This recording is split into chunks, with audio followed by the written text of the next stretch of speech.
hazvina kumira zvakanaka.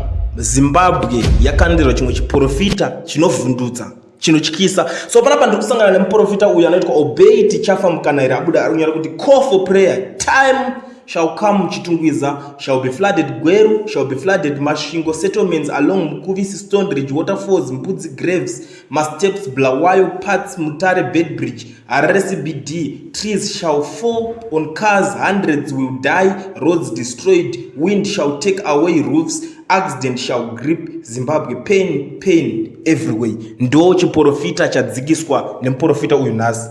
Ndo zvabva kwaari iyo profesa yamuri kuonera apa ndo zvaataura. Ende muprofita uyu anozikanwa kuti akaprofita zvinotyisa so kana kuti zvekunzi ndazoona munhu afa kazhinji kacho zvinowanza kuitika. So zvinenge zvakwamuri imimi kuti muzviteerere kuti ari kutaura chokwadi kana kuti chiprofita chedhumu. Inini changu ndinda nguva nenyaya ndokuonesai zvimwe zvezvinhu zviri kutaurika nekuti zvinonzi vamwe vakaudzwa hondo nemurwere wepfungwa vakamushora kuti anorwara, asi imimi manje ndimapo kuti muchiweya kuti muri kubvumirana nazvo here kana kuti hamusi kuwirirana nazvo, nekuti ini pangu ndinenge ndatopedza. Ndo nyaya iripo, ndo chiprofita chiripo muri yeZimbabwe chadzikiswa nemuprofita uyu achizivisa zvinhu zviri kuda kungoitika, zvikando zvinogona kungoitika munyika yeZimbabwe panguva pfupi iyoyi yatiri kusangana nayo. Kusaziva nekuti vamwe vanotanga kutaura kuti iye anga aprofita here kana kuti anga achirota. Amen, vanhu vakawanda vanenge vachingotaura zvakasiyana siyana, but ndo nyaya iripo yandakakubatira nhasi.